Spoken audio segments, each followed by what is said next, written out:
नमस्कार भाइयों। एक भाई जी ने प्रश्न किया है कि क्या मुंह से बार बार बलगम आने की वजह से शरीर का वजन कम होता है।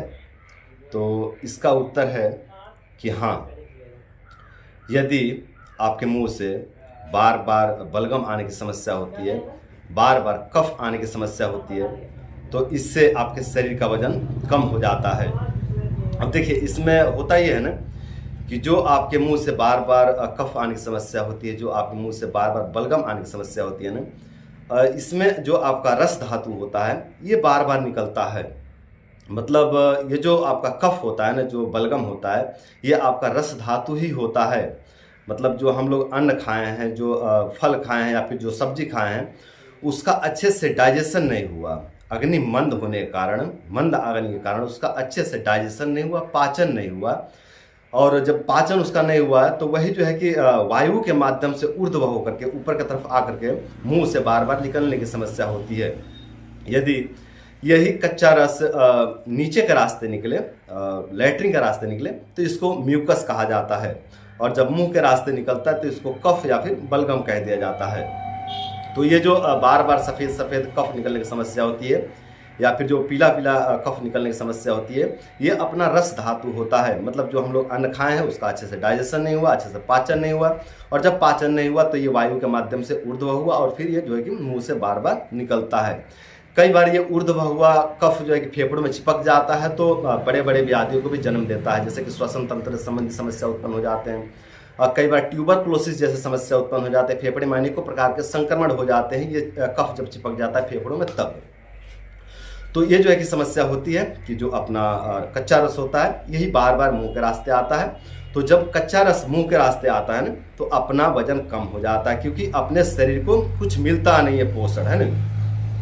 जो हम अन्न खाए हैं उसका पाचन होकर के हमारे शरीर को लगना चाहिए था, हमारे शरीर को पोषण मिलना चाहिए था, पर शरीर को पोषण ना मिल करके ये जो है कि बार बार बाहर निकल रहा है। मतलब मंद आने के कारण ये बाहर आ रहा है।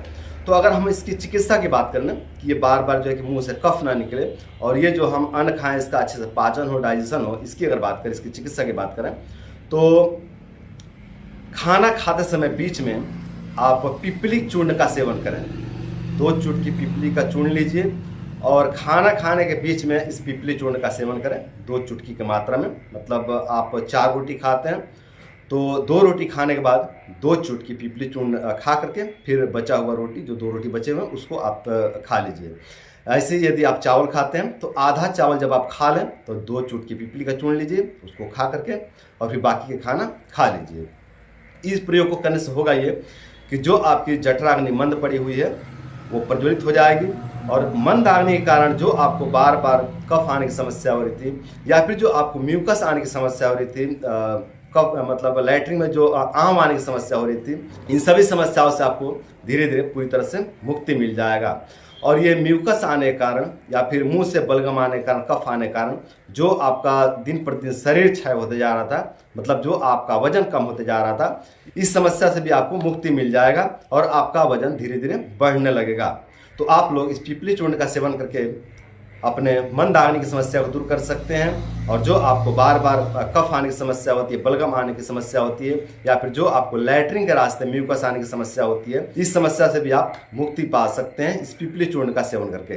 तो दोस्तों, आज के लिए बस इतना ही। उम्मीद करता हूँ इस वीडियो से आप लोग को बहुत कुछ सीखने को मिला होगा, और साथ ही ये भी उम्मीद करता हूँ कि इस वीडियो को फॉलो करके आप लोग अपने मंद आग्नि की समस्या को दूर करेंगे, और अपने मंद आग्नि की समस्या को दूर करके जो आपको कफ की या फिर म्यूकस की समस्या हो रही है, इस समस्या को भी आप लोग दूर करेंगे, और इस समस्या को दूर करके आप लोग अपने जीवन को सुंदर, सरल एवं सफल बनाएंगे। तो आज के लिए इतना ही। नमस्कार।